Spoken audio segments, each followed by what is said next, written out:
It can be hard to accept that despite your very best efforts, you don't end up where you wanted to be. You may even have heard people say, just work hard and success will come to you. But it only comes to you if you're working hard doing the right things in the right order on the right goal.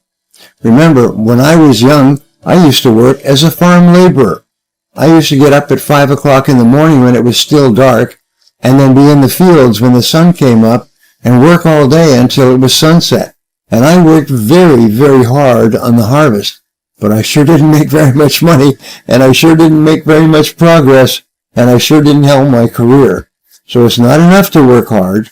You have to work hard on the right things in the right way. The truth is that while hard work may be required to reach your goal, simply working hard isn't enough. So, does hard work always lead to success? Simply put, no. That's why I want to share a few tips to make sure that you are committing your energy in the right direction when going after your goals. First, you need to explicitly determine what you are trying to achieve. Start at the end and work backward to where you are now. One of the things I've learned is that achieving a goal is very much like climbing a ladder.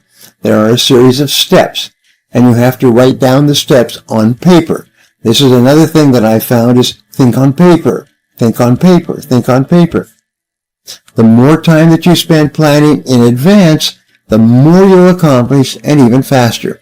For you to truly understand yourself and to move forward from the troubling things that may have happened in your past, everyone tends to make mistakes, and the busier you are, the more mistakes you will make. The only question is, do you stay positive and keep moving forward from life's inevitable ups and downs? Here's how you can learn to maintain positive thinking and benefit from your failures in the face of adversity. You must remain positive. There are two ways to look at the world: the benevolent or positive way, or the malevolent or negative way. People with a malevolent or negative worldview take a victim mentality, seeing life as a continuous succession of problems and a procession of unfairness and oppression. They can't move forward. They don't expect a lot, and they don't get much. When things go wrong, they shrug their shoulders and passively accept that this is just the way life is, and there isn't anything that they can do to make it better. On the other hand, people who practice positive thinking, a benevolent worldview, see the world around them as filled with opportunities and possibilities. They believe that everything happens as part of a great process designed to make them successful and happy. They approach their lives, their work, and their relationships with optimism, cheerfulness, and a general attitude of positive thinking and expectations. They stay positive, expect a lot, and are seldom disappointed. When you develop this skill, you become the kind of person who welcomes obstacles and setbacks as opportunities to flex your mental muscles and move forward. You look at problems as rungs on the ladder of success that you grab onto as you pull yourself higher and higher. Two of the most common ways to deal with failure are invariably fatal to high achievement. The first common but misguided way to handle a mistake is the failure to accept it when it occurs. I want to ask you, what's holding you back? Very often in my seminars, I say, what is your biggest single goal in life today, and what holds you back from achieving it? What sets the speed at which you achieve the goal? When I ask this question in my seminars or my consulting work, the common answers I get back are lack of funding, or I don't have the education, or my background, or even I'm not sure of the next step to take. What I've discovered, however, is that while all of these may be factors that can impact success, they're not the deciding or underlying factor. Do you know what is shackling people and depriving them from the success they desire and deserve? In most cases, it is fear. It's a deep, unconscious fear of failure or fear of rejection. It's a fear of loss. It's a fear that you will not succeed or that you'll be embarrassed. You may say to yourself, not me, I'm fearless. But the reality is fear is innate in human beings. But what about success? We should be embracing success, enjoying topping goals and accomplishing newer, better, and greater things. Yet, fear is a dangerous obstacle in part because we may fail to admit its existence. Fear needs to be recognized and managed properly, or it becomes an anchor. We can become indecisive, have self-doubt, and simply fail to act. Fear may have us sitting on a great concept or idea, or it may restrict us from using our true talents. But what if there was a way to turn fear into fuel? Your most valuable asset is your mind. It's your ability to think, to question, to analyze, and then to decide and take action. Each lesson will give key ideas and exercises that will help you to make better decisions and get better results. Your job is to take action on these decisions once you have made them if you seriously want to become a self-made millionaire. So let's begin with the basics. Whether you are already operating a business or you have just decided to start a new business, you must continually evaluate your current situation. Even if you are currently selling a product or service, you must recognize and accept that 80% or more of your products or services will be new or different in 5 years, and maybe even faster. As an exercise, imagine that you were starting over again today. Is there anything that you are doing now that, knowing what you now know, you wouldn't get into again today? Another exercise is to imagine that you have no limitations of time, money, experience, or resources. If you could do or be anything in your business life, what would you choose? Now, to become a millionaire, to be successful in business, begin with your own talents, your own abilities, your own experience, your own knowledge and interest and background and education and so on. Look into yourself. As the Delphic Oracle said, man, know thyself. Self-knowledge is the starting point of success in business. Look carefully at your current work, your current business, your current position, or your current product or service. Look within your own life and work, or under your own feet, for what they call your own acres of diamonds. Many people don't realize it, but right where they are standing, right under their feet, there are incredible opportunities for them to achieve all their financial goals. When I was in my teens, I had a dream to become a millionaire by the time I was 30. When I reached the age of 30, I was broke. So I set it back to 35. When I reached the age of 35, I was broke as well. And then I began to give small seminars. Once a man called me, a businessman. He said, could I come and speak to his 800 independent representatives on how to become a self-made millionaire? And I said, of course. And then I hung up the phone and I realized, geez, I have no idea how to become a millionaire. I've wanted to be a millionaire most of my life. I don't know anything about the subject. So I began to study self-made millionaires. I found two things. Number one is that self-made millionaires have been studied for years and years and years, millions and millions of dollars, so we know who they are and where they come from. And number two is that if you do what other self-made millionaires have done, people who started with zero and became a millionaire within one generation, you soon get the same results they do. And if you don't, you don't. Now, the starting point of becoming a millionaire is to remember the greatest discovery of all of human life, which is that you become what you think about most of the time. If you sincerely want to be rich, to achieve all your financial goals, and to retire as a self-made millionaire, one of the smartest things you can do is to develop the habits of thinking and acting that have enabled others to become self-made millionaires. The whole secret of personal success is to find out what your calling is and then do it with your whole heart. Why is it that some people have positive thinking patterns while others do not? What determines your self-concept for success? Many successful people have been interviewed over the years and asked the question, what do you think about most of the time? Their answers are simple and consistent, and yet so profound that they can be life-changing, as they were for me. In short, rich people always think positively. They think about what they want and how to get it. The richest people have what is called a very high self-concept. Your self-concept is the master program of your subconscious computer. It acts as your mental operating system. Every thought, feeling, emotion, experience, and decision you have ever had is permanently recorded on this mental hard drive. Once recorded, these impressions influence the way you think and feel and behave from that point onward, starting in early childhood, even when you are an infant. Your self-concept precedes and predicts your levels of effectiveness in every area of your life. If you want to be rich, you must change your self-concept so that you think about yourself as a rich person. Step outside comfort zone. Whatever your self-concept, your habit of thinking with regard to money or any other area of performance will become your comfort zone. Your comfort zone then becomes your greatest single obstacle to improve performance.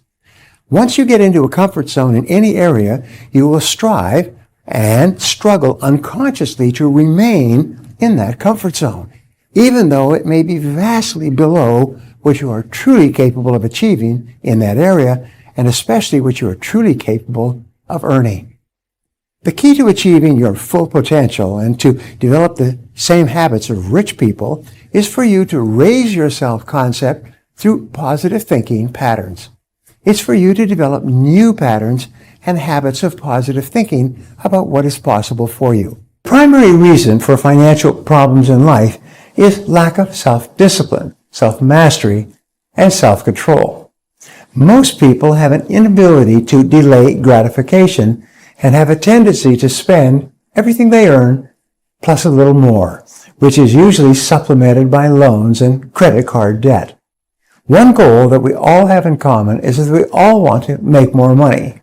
We all want to have enough money so that we never have to worry about money again. First, you have to begin thinking positively about money. Thinking negatively about money is an emotional obstacle that you must eliminate in order to achieve financial freedom. You must eliminate thoughts like, money is the root of all evil, or money can't buy you happiness. When you think positively about money, you will attract opportunities and open up more doors than you ever thought possible. Next, rewrite and review your goals for financial freedom on paper every day, and think about how you could accomplish them. This will only take you 5 or 10 minutes, best first thing in the morning. Financial freedom must be the centerpiece of all your work and external activities. Achieving financial freedom is not something that happens in a random or haphazard way. It must be something that you specifically think about and define and plan for continuously. Plan every day in advance. The best time to do this is the night before. Planning each day, each week, and month in advance will make you far sharper and more precise at everything you do.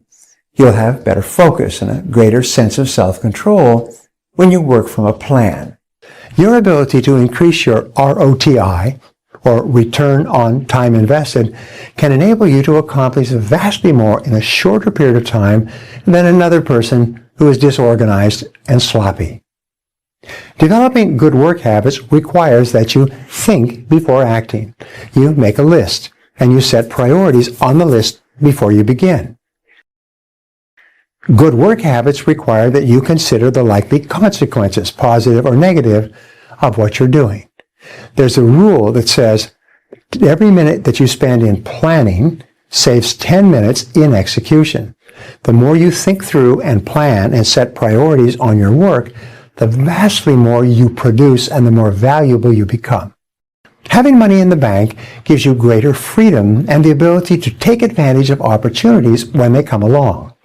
If you're broke or in debt and an opportunity comes along, you have no options open to you. There's nothing that you can do. So having money makes you free. One of the most important things I ever learned in life is that you're only as free as your options. If you have no options, if you have to do whatever it is you're doing, you have no choice, you have no freedom. If you're stuck in a dead-end job that you can't leave because you have no money set aside, you have put a brake on your potential. You are locked in place and you have no option for moving forward. You can end up spinning your wheels and losing months and years of your time by the very fact that you have no choice but to accept whatever is being handed to you. But if you have money, they call this opportunity money. If you have money put aside, you can walk away from a bad job and you can take time to find exactly the right job for you. This idea of saving up money so that you are available to take opportunities has transformed many people's lives. Most people are thinking of how little money they have. They worry about being broke. They're worried about lack and poverty. They're worried about the prices of everything, and they're wondering why they're not flourishing financially, because they're thinking about poverty and lack rather than prosperity and abundance. Now, these habits of financial success are learnable, as all habits are, by practice and repetition. In other words, you can program yourself to think like self-made millionaires. And remember, it has to start on the inside before it ever comes true on the outside. So the first discovery about the thinking patterns of self-made millionaires is that they have the habit of thinking in terms of financial independence most of the time. From an early age, or at a certain point in life, they become focused on achieving specific goals for financial independence. They think about it most of the time. Self-made millionaires discipline themselves to make whatever sacrifices are necessary to achieve those financial goals. The things you focus on the most and spend the most time doing should be in direct alignment with your financial goals. We've often heard money doesn't buy happiness, but the truth is that money is essential to happiness, and material prosperity predicts life satisfaction, and the more economic status we achieve, the more satisfied we'll feel with our life. So by choosing to focus on money goals that motivate you while also embedding a positive mindset toward money, yourself, and life in general, you will achieve both increased wealth and happiness. I read a story about Einstein recently, and he was asked, he said, if you had 1 hour to solve a great problem, the problem that a terrible accident was going to occur and destroy the world, and you had 1 hour to solve the problem, how would you allocate your hour? He said, I would spend the first 55 minutes studying the problem and only the last 5 minutes executing the solution. He would spend most of the time thinking about the problem before he acted. And it's very much the case when you're trying to achieve goals. You need to have the best plan in place. There are usually several different ways that you can achieve a goal, and your job is to think, what are the very best, or what is the very best plan? You want to work smarter, not harder, whenever possible. And so what is the most efficient path? Should you seek outside advice so that you're doing the right thing in the right way at the right time? Most self-made millionaires organize their financial goals and financial lives in such a way that their net worth increases about 8 to 10% per year on the amount of money that they have working. They set financial goals and they don't look for get-rich-quick schemes or easy money. They are patient and persistent and far-sighted. They discipline themselves to save and accumulate money over many years. They don't speculate, they don't take risks, and they don't look for fast ways to make money quickly and easily because there aren't any. As a result of these habitual ways of thinking about their money, each year their wealth grows a little bit. Eventually they pass the $1 million mark and usually keeps on going. As Einstein said, compounding is the greatest power in the universe. So the key to success is get rich slow. Don't try to get rich quick. When you become the kind of person who can set financial goals and accumulate $1 million or more, you'll also be the kind of person who can earn the second and third million as well. You know, we used to say, and I started this when I was poor, is making the first million is very hard, but the second million is almost inevitable. Why is that? It's because you have to develop totally different qualities to earn the first million. But now you have the qualities, and earning the second million is much easier. So self-made millionaires did not gain financial success merely by luck. Luck does not factor into it. In order to become a self-made millionaire, you must set financial goals and work toward achieving financial success every day. And if you do that, persistently and consistently, day by day, week by week, month by month, you will achieve all your financial goals.